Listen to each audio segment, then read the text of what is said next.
Viewers, Habemus Papam. We have a new pope. Let's begin what's trending. Catholics around the world are reeling with excitement after Cardinal Robert Prevost was elected as the first U.S.-born pontiff, taking the papal name Leo XIV to lead the world's 1.4 billion Catholics. The 69-year-old from Chicago stepped into his role as the 267th Pope on the balcony of St. Peter's Basilica on Thursday evening, addressing thousands of cheering Catholics with the words, "Peace be with you all."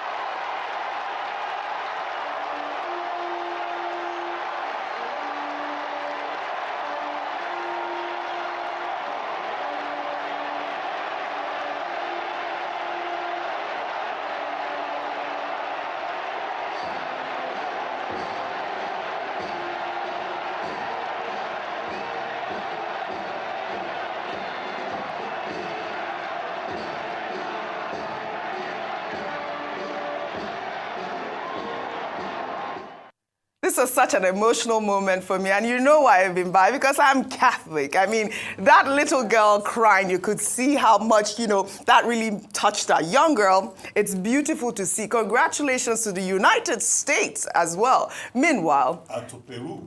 Just days before the historic election, U.S. President Donald Trump's AI-generated image of himself dressed as the Pope drew criticism before Catholic leaders as it appeared during the official mourning period for Pope Francis, while the image, which was posted on his Truth social account, was reposted on the White House's official X account. Can we have the image? Accompanying Trump's remark to reporters, saying, "I'd like to be Pope. That will be my #1 choice." The New York State Catholic Conference swiftly condemned the image and Trump's remark, posting on X, saying, "There's nothing clever or funny about this image, Mr. President. We just buried our beloved Pope Francis, and the cardinals are about to enter a solemn conclave to elect a new successor of St. Peter. Do not mock us." I mean, Dr. Bati, we discussed this yesterday, and the whole week we tried to take this story, and it was just, it came at the time where we were talking about the U.S. having a first pope, and we saw that image that really drew criticism. Meanwhile, U.S. President Donald Trump has called the election of the first American pope a great honor for the country and said he looks forward to meeting him. Let's take a look. What greater honor could there be? That we were a little bit surprised, very happy. It's just a great, absolutely great honor. They have already spoken to us, and we'll see what happens. But again, to have the Pope from the United States of America, that's a great honor. That's a great honor. Sir, had you watching, and they said he's from America. Donald Trump is so special. We did want to take this story about Donald Trump talking about the popes and actually just dismissing that AI-generated image as a joke. A quick word from you, because I know that we want to unpack a lot of the stories together, especially as it regards to the first pope, the first U.S. American pope. Well, you know what, Donald Trump might say it's a joke, but yes, there's some things we shouldn't joke about, because the truth of the matter is that the Catholic Church at that moment was in mourning. Yes. So it was tasteless. There's some jokes that are unnecessary from the head of a state. However, we've now moved on to Pope Leo XIV. Yes. I think we've spoken about Pope Leo XIII extensively and his legacy. So I want to look a little bit at Pope Leo I, because Pope Leo I, his papacy was from 440 to 461, and he was famous for meeting Attila the Hun and stopping him from attacking Rome. Now, why the significance? Because people are saying that maybe some of his inspiration in choosing the name Leo will speak to the fact that he's going to be somebody who's going to speak up against political oppression and, try to ensure that there is cordial relationships and cordial diplomatic relationships between nations. However, on social media, where it's trending, there's already a little bit of backlash from the LGBTQ community who have unveiled comments he's made in the past that did not stand in favor of them and their beliefs. So it'll be interesting to see what his papacy will look like. May he have a peaceful and fruitful reign. I mean, meanwhile, for our viewers, I wanted to pull up this picture. Long before his election as Pope, Robert Prevost visited Nigeria in 2016. A photo shared on his X account on September 29, 2016 shows him with Catholic leaders in Abuja nearly a decade ago during his time as an Augustinian leader. His visit included engagements with members of the order and the wider Catholic community. I mean, I heard you, Dr. Vati, early this morning saying, we have to take our Nigerianness in this papacy. We have to claim our Nigeria, because you said that his secretary is a Nigerian as well. Father D, really. And we've discussed this issue at length. I'd like to congratulate Catholics around the world and, of course, my very self and my family. We have a new Pope. Congratulations. Well, let's head over now to Anambra State, where President BolaTinubu joined the state governor, Professor Charles Chukwuma Soludo, to inaugurate the first state-of-the-art government house on Thursday, marking a historic milestone more than 30 years after the state's creation. It was the president's first visit to the state after becoming president. Tinubu applauded Soludo for laying a strong foundation in the state, adding that Anambra is on the rise and that the massive infrastructural projects align with Soludo's vision for Anambra to become the Dubai, Taiwan, and the Silicon Valley of Africa. The president also jokingly asked Soludo to get him a land in Anambra for his retirement home. Let's take a look. I am now bona fide son of the soil. One of your sons, I say your own son,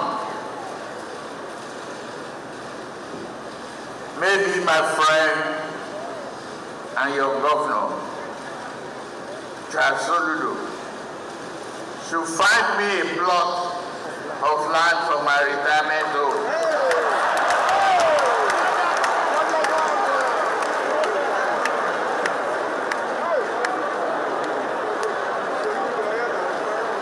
You don't have to move me from the villa for only 1 week. Give me permanent double.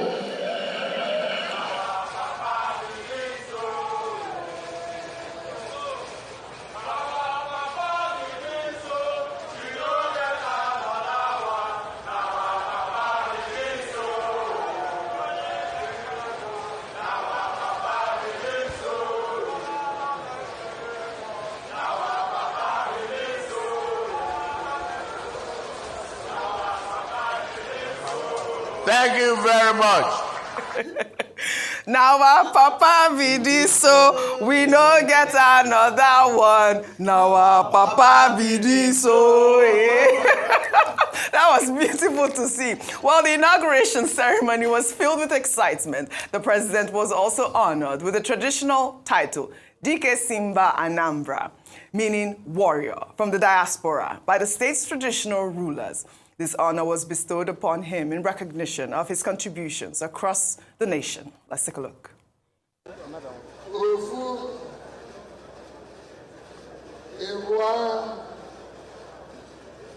Shall I go ahead?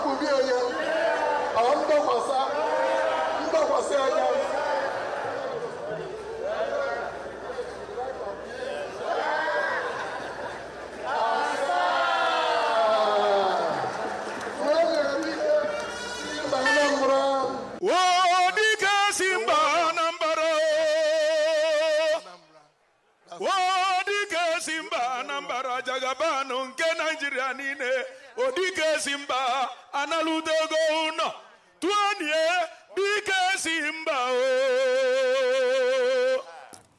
Congratulations, Dinke Simba. Jagaban Anambra. No, Jagaban Anambra. AKA DK Simba. I love it. Congratulations to our Jagaban. Why not?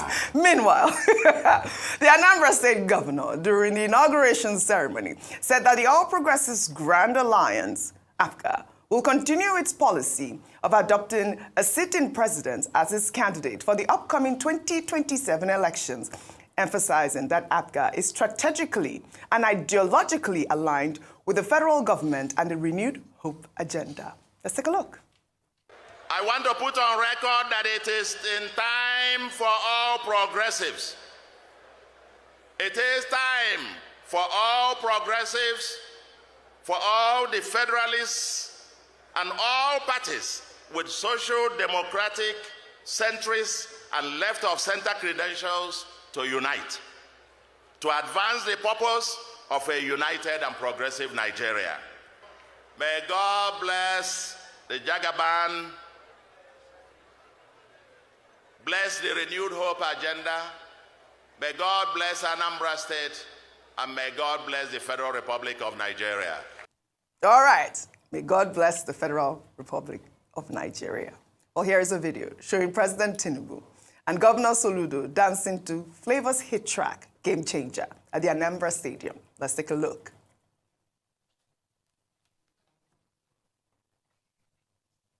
Oh. All right, go ahead. If we don't have the video, we'll have the video in a second. Interesting thing there. First, let us thank the people of India Anambra. India Anambra has shown that, they are very good guests. They showed a lot of hospitality towards President Tinubu. From those who were singing our Papa Bidi, so it was a very cordial, joyful reception that they had for the president. And 179 traditional rulers came together and, honored him with Dike Simba Anambra. And then the governor also was very friendly towards him. I think the optics look very good. India Anambra has done very well. Yes. Number two, the other issue that I want to address is the fact that the governor has built a new government house.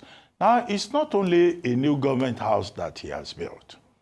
It's an entire complex that will house the government, that will have also a government house. The governor himself pointed out that there is even a presidential lodge to which the president can relocate for 2 weeks and come and enjoy the beauty of Anambra. If you leave the government house, because I've been there, and the secretariat, there's secretariat in front, it's a one-stop government complex.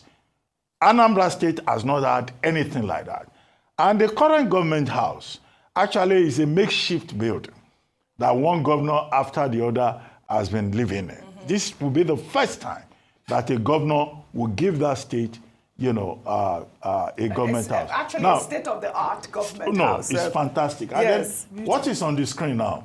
That's like, a tourist center. Yes. It has a clubhouse. It has this tourist location. Yeah. It has behind it, a small stadium to encourage people of Anambra to come home for weekends, to invest in their own home state, and to bring even their children. So what Governor Soludo is doing here is to create an enabling environment for the running of government and also, for Anambra people who are in diaspora to come home. Number three, the part of it that I'm a bit, worried about is Governor Soludo saying, we are all progressives. Alliance, All Progressives Congress, and Alliance of All Progressives Grand Alliance APGA, and that in 2027 the progressives should come together, yes, to promote the ideology of progressivism. Yes. Well, it's a double-edged sword, and it's as follows. In 2003, This was how President Obasanjo and his strategists said, oh, okay, they are criticizing him. They are saying he doesn't have a strong base in his own region. And, the strategists tried to talk to the governors who were from AD at that time. This was how the governors said, oh, we will support President Tinubu during presidential election. But during governorship election, vote for AD, because that's more or less what the governor is saying in Anambra. Vote for me during governorship, vote for President Tinubu during presidential election. Do you know that all the governors that followed that route in 2003 in the Southwest, they lost their positions? The only man that survived was this same Dikesimba of Igbo land. He's the only one that survived. That's why they call him the last man standing. Jagaban. Because during his own campaign, he told the people of Lagos, just vote for AD. All the other people who thought they could separate the two, they lost their positions. And what is the point? It's about political education. Most of the voters, most of the people who come out on election day, they will not make any difference. They will just say the governor has told us to support President Tinubu. Now our papa be this. So they can go and just vote for APC all through. All right. So there is a lot of work ahead for Abuga in Anambra State, and also for the governor to make sure that the electorate can make that proper distinction. All right. Well, congratulations to the people of Anambra. Before I come to you, Rufai, now let's take this video showing President Tinubu and Governor Soludo dancing to Flavor's hit track, Game Changer, at the Anambra Stadium. Let's take a look.